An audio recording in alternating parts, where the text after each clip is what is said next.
How did we go as a society, a people, from being able to recognize body dysmorphia as a delusion and a mental disorder to something that should just be fed and placated in every instance? A former Ohio middle school teacher said she was forced to resign after she told her boss that she would not address students by their preferred pronouns because it violates her religious beliefs. About a week before she resigned, two of Garati's students requested that she use names associated with their new gender identities rather than their legal names. The suit states that one of the students also wanted to be addressed by the preferred pronouns. The lawsuit notes that the school had adopted a policy that required teachers to use preferred pronouns of students. I was reading this story. The one thing that became evident to me is that a lot of folks either A, failed high school civics, or B, you have forgotten everything they taught you in high school physics, because separation of church and state or the freedom of religion does not mean that we have to be dictated by Christian doctrines that says that we have to always already conform to whatever Christians believe. Oh my God, this goofy is really out here talking about, oh, you people must have failed civics, blah, blah, blah, separation of church and state, blah, blah, blah.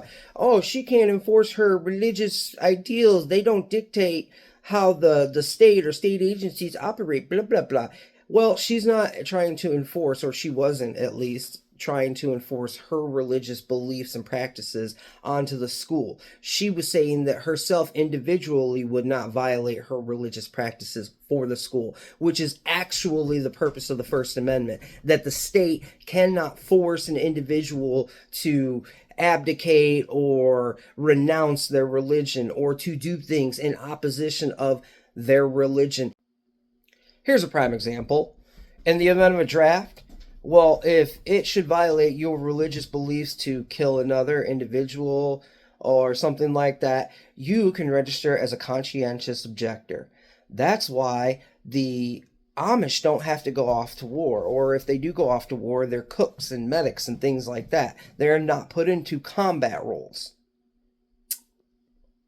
Kind of similar. What this guy's actually arguing for is for a state agency, the school, to force an individual to violate their religious practices by acknowledging a delusion of some of her students. He's actually championing the violation of freedom of religion. He's trying to use separation of church and state, when the fact of the matter is, there is no theocratic or religious power trying to manipulate or control or dictate the state or the state agency. Again, this is an individual woman saying that she will not violate her religious practices. And the state agency she worked for, the school, fired her. The school clearly violated the First Amendment. But this fool wants you to believe that somehow an individual person not wanting to violate their religious practices is somehow an assertion of power over the state. Separation of church and state in this instance means that your religious beliefs does not outweigh what the policy is when you're supposed to be conducting your job. Y'all imagine a Muslim American making this argument in a schoolhouse? Could y'all imagine? Let's keep on going. Because the request went against her religious beliefs, Garati met the principal, Casey Carter, in the hope of reaching a solution that would allow her to continue teaching without violating her religious beliefs and constitutional rights. Man, y'all be weaponizing constitutional rights, showing me that you have legal illiteracy. You have the lack of understanding and reading when it comes to legal situations. According to the lawsuit, Garati told Carter that she would not use the student's preferred pronouns, and the suit states that she was later called into a separate meeting with Carter and Monica Miles, the district employee. People in the back. I was raised in a Southern Baptist missionary culture, and I recognize all the ways in which we are taught to believe. I also recognize that though we're taught about the freedom of religion and separation of church and state, for some reason we believe that laws and policies should always center Christian doctrine, and that's where we get the game twisted. The article goes on to state, during the meeting, Garati was told that she would be required to put her beliefs aside as a public servant, and that her unwillingness to do so would be insubordination, the suit states. We also see that Garati again said that she would not use the student's preferred pronoun and was sent back to the classroom. What does it mean to have a grown person that is also a teacher throwing temper tantrums about recognizing the humanity of their students? Because, oh, pronouns is that bad? You a teacher. Why do teachers have beef with grammar? Attorneys of Girardi's argue that the lawsuit at the school did not explore other possible solutions, such as moving Girardi to another classroom or having her address students by their last names. The lawsuit also alleges the policy is not fairly enforced, and as Carter was allowed to avoid using pronouns entirely. Education is elevation, and affirming trans kids is not against your religion. Okay, I just gotta say this, dude, please sync your audio. Like, you've got fucking 100 million likes or something on your TikTok, and you can't even properly sync audio. But back to the point. First of all, this dude, as I've already said, interpretation of separation between church and state and the First Amendment is utterly incorrect, as evidenced by a federal judge who I'm sure this fella probably thinks he understands the law better than. But let's talk for just a second about what we're actually doing to the youth of America right now. I went ahead, I already knew the numbers, but I just went ahead and looked them up just to confirm. Self-deletion attempts by transgender youth is 40%. A study of 2024 last year is a study of, that asked whether or not one seriously considered self-deletion in the last year. In 2024, 46% of transgender youth surveyed said that they seriously considered self-deletion. Numbers didn't exist in the 1990s, but I found a Swedish study that showed a direct correlation between hormone therapy in transgender youth and, well, ideations of self-harm. We are literally feeding these young people's delusions and thus harming them further by placating that delusion. We are, as a nation, not all of us, of course, but in too many institutions within our nation, we are supporting the mental maladies of young people who are, for the most part, just confused, depressed, maybe gay and lesbian, but largely have simply been consumed by a wave of our time. When I was in school, it was, like metal and, wearing all black and like the Trip jeans and the painted nails. And I was one of those guys. I was a total metalhead in high school. I loved that shit. I loved scaring people, making them uncomfortable, asking the, stuff they don't want to talk about. I loved being that guy.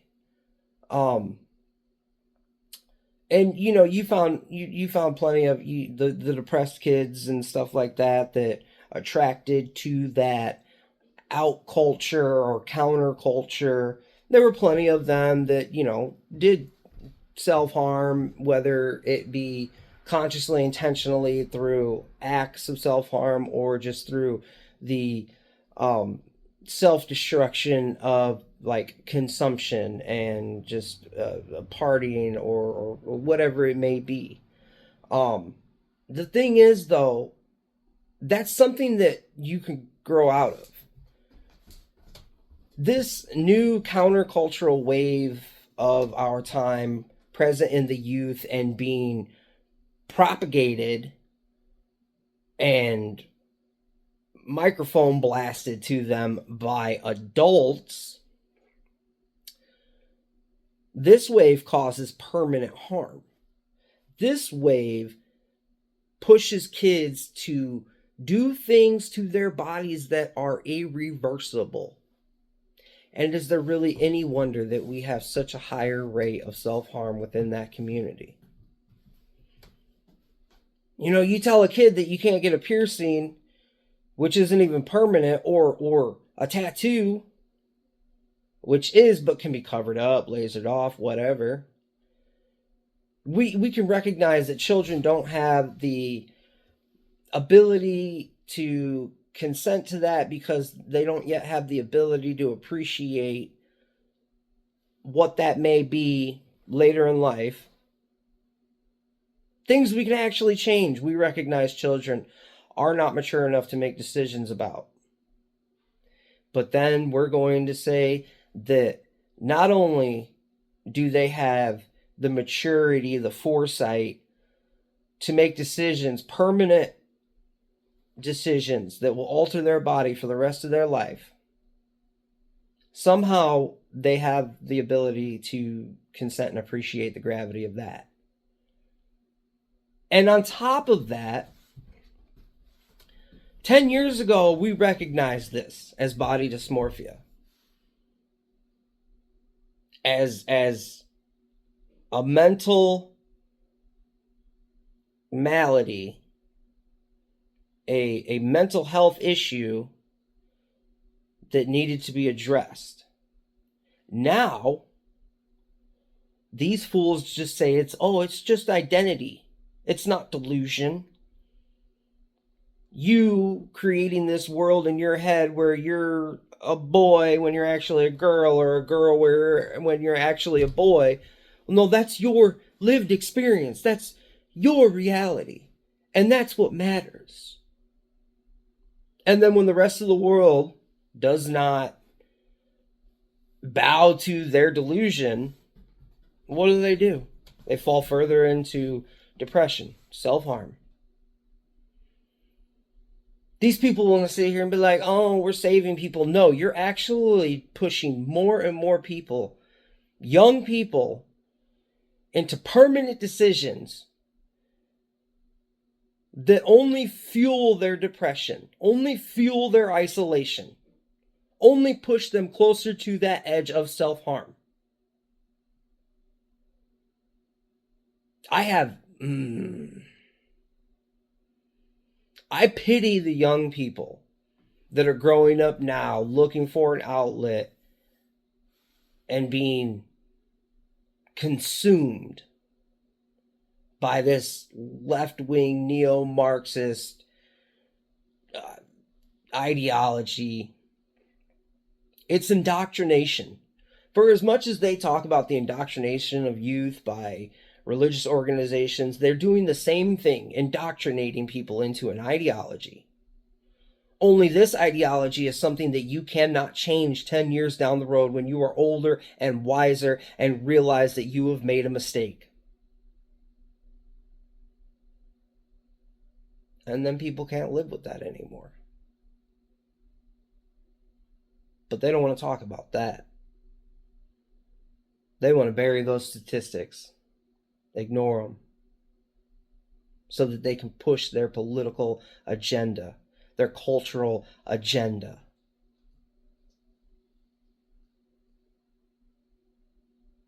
They are taking people's lives from them with these lies that say, oh, we will accept you, we will accept you. Have you ever thought maybe you're sad because you're in the wrong body? Like, to brainwash a child to believe such an illusion is an assault on the very soul of an individual. You know, this guy, he wants to be like, oh, they think that the world has to bend to their religious beliefs and practices. Son, this is fucking reality. There's men and there's women. It's genetic. What you think in your fucking head is not necessarily reality. If you have eyes to see and you look at the sun because you don't think it's bright, you will still go blind. It is simply a fact of nature, just like sex and gender are. You make this, gender is something different and blah, blah, blah. If you are a member of the other sex and you have masculine or feminine traits and you're the opposite sex, sure, fine, that's gender expression. But if you self-mutilate to try and pretend that you are something you are objectively, physically not, you have a mental problem. Like everyone can recognize Like, oh, I feel if I were to be like, oh, I feel like my arm's not my arm. I need to have it cut off. Everyone would recognize that as mental delusion, psychotic ideation, whatever. But if it's your genitals, oh, that's just your identity. And then these people want to be like, oh, you keep blaming trans people. You thought you want to trans people were the reason, blah, blah, blah, our country's falling apart, blah, blah, blah. No, the issue with trans people is not that they exist. The issue with trans people is that there has been an active campaign to indoctrinate people's children against those people's will. And beyond that, an indoctrination into something that we know increases the rate of self-harm, depression, all these negative thoughts and mental disorders, exacerbates all of them. The numbers are clear. That's our problem. I'm not a Christian. This has no meaning to me as far as, oh, this is against God or anything of that nature. It's just objective reality. And I'm not going to sit here and let you try and push your fantasy and delusion onto my kids or anybody else's kids without opening my mouth. So, this guy is so... I probably shouldn't say that.